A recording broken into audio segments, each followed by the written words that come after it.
Alright, landlords, let's break this down properly. The Renters' Rights Bill has now become the Renters' Rights Act 2025, and it's about to reshape the entire private rented sector. In this video, I'm going to explain the big changes, what they mean for your properties, and what you should be doing now to stay ahead. If you're a landlord, you need to hear this. ABC Gone. Subscribe. Like and comment. Thank you. You need to hear this. So, quick recap. The Renters' Rights Bill has now gone through Parliament and received royal assent, which means it's become the Renters' Rights Act 2025. It's one of the biggest shake-ups to the private rented sector we've seen in years. Most of the changes will start rolling out from 2026, so this is the time for landlords to prepare, not panic. Here are the big headlines for landlords under the Renters' Rights Act.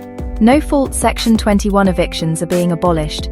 You won't be able to just serve a Section 21 and ask tenants to leave with no reason. You'll need proper grounds, mainly under the Section 8 style process. Fixed-term assured short-hold tenancies are being phased out. The default moves to rolling, periodic tenancies, so tenants have more security and can usually give notice and leave when it suits them. Rent increases are restricted. You'll only be able to increase rent once a year, using a clear process, and tenants will have the right to challenge unfair hikes. No more rental bidding wars.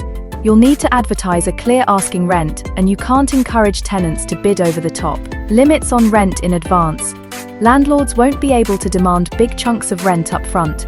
For most standard tenancies, you're looking at a maximum of 1 month in advance. A new landlord database and redress system. Landlords will have to register, and there'll be a formal ombudsman scheme so tenants can escalate complaints without going straight to court. The Act also builds in more protections for tenants, including stronger rules against discrimination, especially against people with children or on benefits, a formal right to request a pet, which you can only refuse for a good reason, higher standards for the property itself, including damp, mold, and general safety. For landlords, that means more compliance checks, more documentation, and more pressure to keep your property up to standard. Now, where does right to rent fit into all this? The new Act doesn't replace right to rent.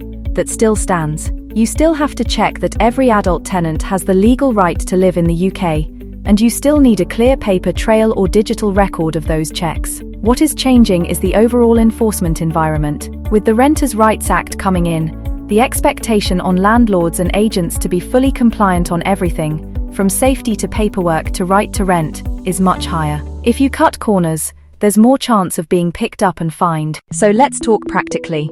For landlords, this all means you need to think longer term about each tenancy. Tenants have more security, and you have less flexibility to just serve notice. You need tighter systems for referencing, right to rent checks, inspections, safety certificates, and rent reviews. And if you've got HMOs, blocks, or a small portfolio spread across different areas, your admin load is only going one way, and that's up. This is exactly where a strong lettings and management team becomes more important. A good agent doesn't just stick your property on Rightmove and collect the rent. They keep your tenancy agreements updated with the new law, handle right to rent and referencing correctly, keep on top of inspections, compliance and certificates, and guide you through Section 8 and possession if things ever go wrong. With the Renters' Rights Act, DIY landlording without proper systems is going to get riskier. If you're a landlord, here are 3 smart moves to make now, before the new rules fully kick in. Number 1, review your current tenancies. Know which are ASTs, which are HMOs, and where you might be affected first. Number 2, audit your compliance.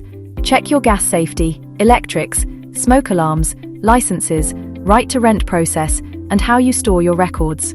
Number 3, decide how hands-on you really want to be. Either build proper systems yourself, or work with a management team that already has them in place. If you've got a property and you're not sure how the Renters' Rights Act is going to affect you, we can help. We manage single lets, HMOs, blocks and SA, and we're already shifting our systems to match the new law, so landlords stay compliant and hands-off. And if you want a deeper breakdown, our full guide, Renters Reform Decoded, explains every change in detail. Link is below. Thanks for watching. If this helped clear things up around the Renters' Rights Bill and right to rent, hit like, drop a comment with your questions, and subscribe for more updates for landlords. See you in the next one.